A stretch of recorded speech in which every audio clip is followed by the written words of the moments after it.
Hope your week is going well. On this week's edition of Training Tuesday, we will be talking about, I will be flipping through slides too quick. Um, so we have a new bid buy field for you on the purchase order, and then of course a job aid update that will be following that. Release also a reminder regarding our release purchase orders. They should be signed by the agency. So you have to once um, that process of the requisition for a release PO, or excuse me, for a release off a master. Once that is approved at the requisition, it goes to a purchase order, but you have to do a change order in order to complete some of those red validation errors. At that same time, you would, as a part of that same change order, you would have the release purchase order signed by the agency and then attached as a part of that. So we'll walk through that pretty quickly. Then our fun fact of the day and our quote of the day. But the main purpose of today is discussing a new field in BidBuy. Okay, so it's going to be called BEP Contract Percentage. It's only going to be at the purchase order. It's going to automatically appear at the PO only when yes is selected to that question, is there a BEP or VBP participation goal? So it's going to be dependent upon that. Of course, whenever you select yes, and this is at the bid, you select yes to that question, it brings up the other fields, so you can input the correct information under BEP goal percentage or VBP goal percentage. However, once you get to the purchase order, if that yes was selected, another field will appear at the purchase order, and it is going to be called the BEP contract percentage. Okay, so as you know, at the solicitation, when that goes out, you have the goal percentage. So this way, you're gonna be able to track both of those fields and not change anything at the PO. So here's a screenshot of exactly what it's going to look like. And once again, it's only going to appear for those solicitations that have a BEP goal at the bid. And then once you get to the purchase order, that will show up. It'll be BEP contract percentage. So this isn't going to affect small purchases.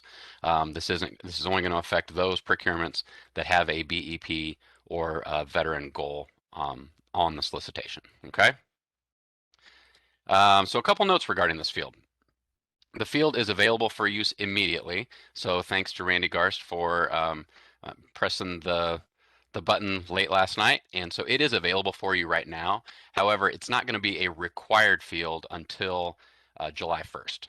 We wanted to make sure that as we are going into fiscal year end, we weren't going to make any changes that we're going to make required fields, which would then, if you had any purchase orders that were in an approval, going through the approval paths, they would have to stop and go all the way through them. So we're not doing that at all. However, it does give you some time. It is available for you. And our job aids are going to reflect that as well. But it is available for use immediately. But once July 1st comes, it will become a required field because that is really good information for agencies to have. It's just that we're not going to make it required immediately because of, like I said, we want to make sure that as we're going through fiscal year end, that we are able to move things through the approval path correctly. So the IFB and RFP job aids have been updated to include it.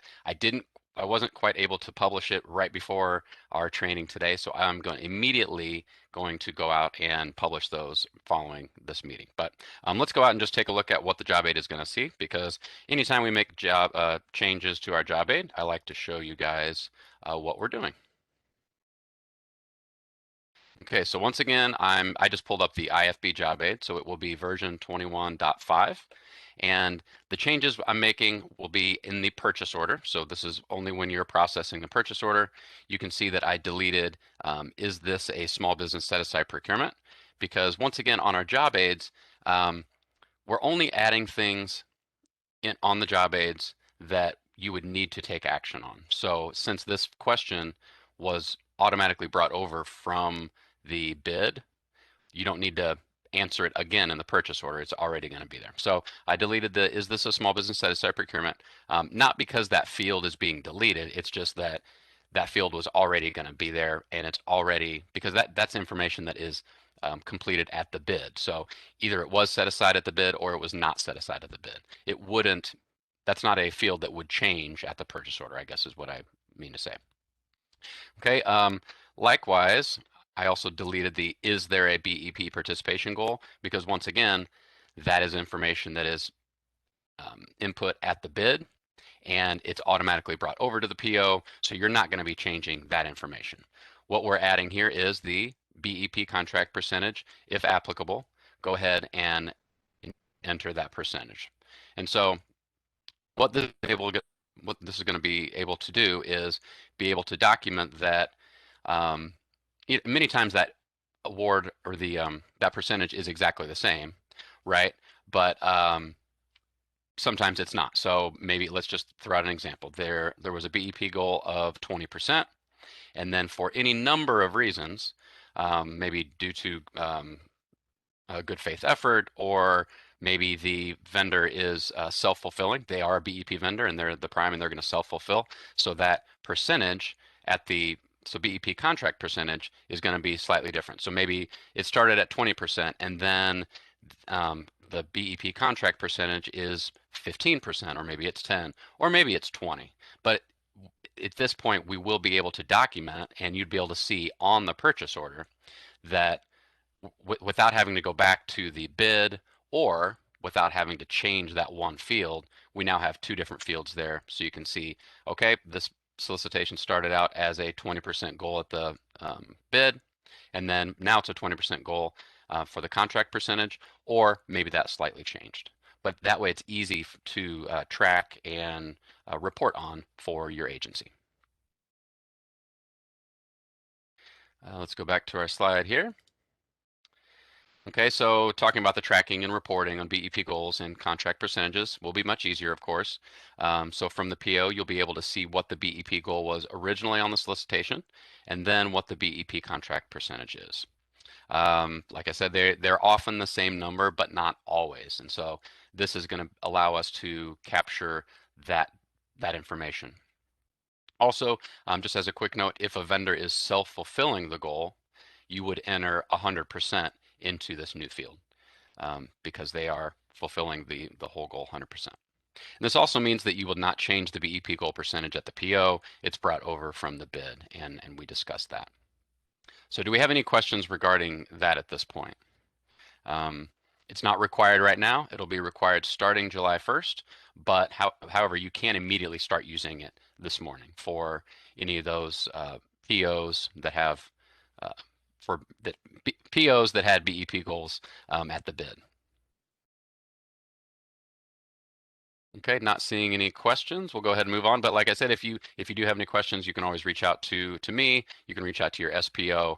They're aware of this change as well, and you will see those job aids immediately posted right after here. So by 9:30, I would say you'll have your new job aids out there for IFB and RFP. Remember, this is not affecting your small purchase job aids or any of your other procurements as well. Okay, I do have a question here, but it looks like it's an offline question, and I'll reach back out to you after our call here. Okay, next up, just a reminder regarding our release off of master process. So your release POs should be signed by the agency and attached via change order prior to sending to the vendor. There is no dollar threshold for this. I'm not sure where, I'd received a couple questions regarding this, and the agency thought that maybe if it was below a certain threshold, if it was below $20,000 or if it was below $10,000, they didn't need to be signed. So I grabbed a screenshot from one of our BidBuy POs, and this is on all of our BidBuy POs, is the vendor instructions. So purchase order requirements, State of Illinois agencies. You can see that prior to commencement of billable work, delivery of supplies, or rendering of any service on a purchase order, and then it gives two different instructions. So of course, the initial purchase order or contract, all parties, including the state and vendor, must fully execute the contract in its entirety. That's self-explanatory, but also on a release from an existing purchase order or contract. The vendor must receive a purchase order signed by the state agency and attached in BidBuy. Note, for any additional requirements, see specific state agency instructions. So this is on all of our purchase orders, and there are vendor instructions there. They're specifically calling out on a purchase order for a release off of a master contract, that that purchase order needs to be signed by the state agency. Okay, so in terms of our process, so when you do a release off master, it goes, you create a requisition, you add all your items, you're following all of those processes. When that requisition gets approved, it automatically moves to a purchase order that's in ready to send status. And so rather than immediately sending to the vendor, we have that stop in there in the process so that you can put in the additional information, the required fields that are in BidBuy, as well as being able to have the agency sign that purchase order, and it can be attached via the change order. Now you do not have to do two different change orders to do this. If you happen to do the first change order to complete the fields, that's fine, but that's not that you don't have to do that. You can print the PO, have it signed, and then attach as a part of the same change order.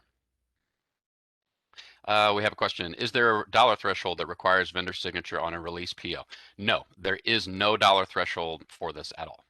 So it's regarding, sorry, to the next one. I was trying to highlight that there. Yeah, there is no dollar threshold. It's on all of our POs, and that it's a process that needs to happen. Now, if a vendor, because if a vendor potentially could be supplying delivery of supplies or rendering of any service without having that consideration there from the agency standpoint. Does it have to be a wet or original signature? I don't think so. Let me double check, and I will follow up with that regarding, and as I send out to the reminder, or not the reminder, as I send the follow-up email like I do every week, I'll get that answered for you for sure. I do believe it could be an electronic signature there, so where when you go to print your PO, you could, save as a PDF and then add the electronic signature. But I will confirm that for sure and follow up via the email.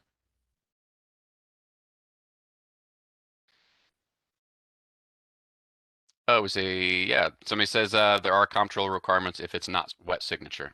So I think that would come down to the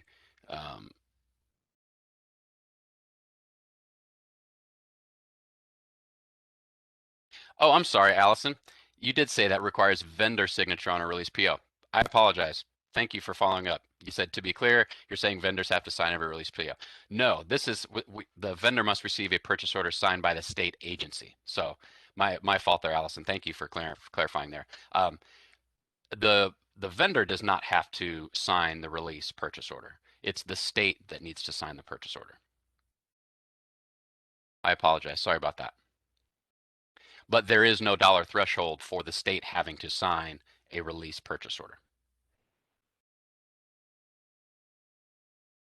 I can just picture Allison right there going, Dave, I don't think you know exactly what I was saying there. I appreciate that. All right, so the process isn't changing. That is the way it was always supposed to be happening. And if that's not, let's just get that corrected, okay? Okay, no other questions. So I did just leave this slide up. This is the information for our monthly BidBuy trainings. And I'll just kind of leave that at the tail end of our slides each week so people can access it. However, it's also on this slide where on our CPOGS website, we have the calendar of events, which will have the Training Tuesday information as well as all of our BidBuy training. This is a question we get quite a bit, so I'm just going to leave this slide up at the tail end of all of our slide decks each week as well. Links to the CPOGS as well as the Training Tuesdays and our calendar of events, so you can find that BidBuy training that we always do the second Wednesday of each month, and that's a full-on BidBuy basics training, but it's a full day training. All right, so our fun fact of the day. So that interesting, that satisfying new car smell. It's not just because it's nice to be in a brand new car, but while the scent may be strangely satisfying, the fact is that it's pretty much just a combination of 50 plus chemicals known as volatile organic compounds that are released into the car, which then decay quickly over time. The concentrations found in a typical new car aren't dangerous, but among the volatile organic compounds that make up much of that new car smell are those found in nail polish, auto fuel, and petroleum. So if you're one of those people that is like, oh, I love the smell of nail polish, auto fuel, and petroleum. Um, really, yeah, it's like that strangely satisfying new car smell. They didn't do that on purpose. It's just kind of a random event. And that's not a fun fact, Dave. Yeah, it is. I think that's kind of a fun fact. And then finally, our quote of the day. I was just reading this last night. I love this. Here's how to guarantee you have a good day. Just do good things. Any other source of joy is outside your control or is non-renewable, but this one is all you and it's unending. It's the ultimate form of self-reliance. I love this book. The Daily Stoic by Ryan Holiday. It's great. And I put a link in there if you're interested in any of the Stoic philosophy stuff. But I love how he brings up, and it's one of those like, you read a page a day and you kind of, it's 36 or 366 meditations on wisdom, perseverance, and the art of living. It's great. Easy read and super accessible. Oh, and I tainted the joy of new car smell. No, I'm sorry. Just forget what I said about it. It's Forget about any volatile organic compounds or anything like that. The new car smell is just magic. All right, everybody. Have a great rest of your week, and you'll see the email following up, and they'll be posted, and the recording will be posted as well, and we'll get those job aids posted immediately. Thanks, everybody.